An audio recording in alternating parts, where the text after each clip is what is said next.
High students, next x is equal to 1 దగ్గర నుంచి already మనం 0 సబ్స్టిట్యూట్ చేసాం కదా. 1 దగ్గర నుంచి చూసాము. x is equal to 1 substitute చేస్తే ఇక్కడ 2 1 జా 2 అయిపోతుంది. 5 ఇటు పక్కకు -2 వస్తే 3 అవుతుంది. y ఈజ్ ఈక్వల్ టు 3/3 అంటే -1. నెక్స్ట్ అట్లనే x ఈజ్ ఈక్వల్ టు 2 2 2 జా 4 3y is equal to 5 -3y is equal to put x is equal to 1. ఈ x ప్లేస్లో 1 సబ్స్టిట్యూట్ చేస్తున్నాము. మనం ఇక్కడ 1 సబ్స్టిట్యూట్ చేస్తే 2 1 జా 2 -3y ఈజ్ ఈక్వల్ టు 5. ఇక్కడ 2 ఇటు పక్కకు వస్తే 3 అవుతుంది. 5 - 2 3 అవుతుంది.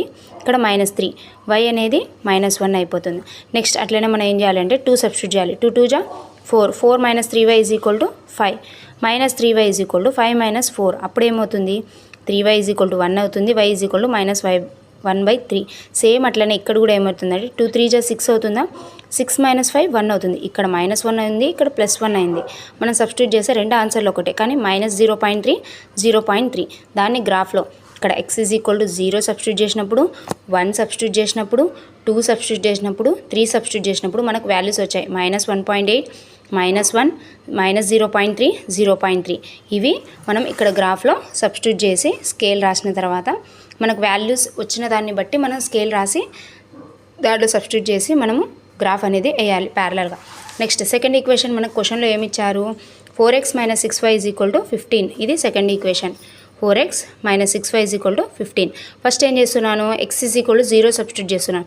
0 సబ్స్టిట్యూట్ చేస్తే ఇక్కడ 0 అయిపోయిందా -6y is equal to 15 y is equal to -15/6 6 1 జా 6 6 2 జా 12. ఇక్కడ ఆల్రెడీ చేశాను చూడు 6 1 జా 6 6 2 12 అంటే 3 మిగులుతుంది. పాయింట్ పెట్టుకుంటే 6 5 జా 30 -2.5. సేమ్ అట్లనే 4 1 జా 4 సబ్స్టిట్యూట్ చేసేస్తే -15 పక్క వస్తుంది. -11 is equal to 6y -11/6 is equal to 5 y is equal to ఇక్కడ ఎట్లా 1.8 వచ్చిందంటే 6 1 జా 6 7 8 9 10 11 50 వస్తుంది.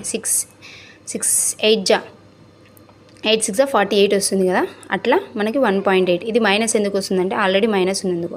నేను ఇక్కడ 0 సబ్స్టిట్యూట్ చేసినా నాకు మైనస్ వాల్యూ వచ్చింది, 1 సబ్స్టిట్యూట్ చేసినా మైనస్ వాల్యూ వస్తుంది. కానీ నాకు ఇంకా పాజిటివ్ వాల్యూ రాలేదు కాబట్టి నేనేం చేయాలంటే x is equal to 4 substitute చేస్తున్నా. ఇవి కూడా సబ్స్టిట్యూట్ చేసినా నాకు వచ్చేది answer x is equal to 2 substitute చేసినా నెగిటివ్ వాల్యూవే వస్తుంది.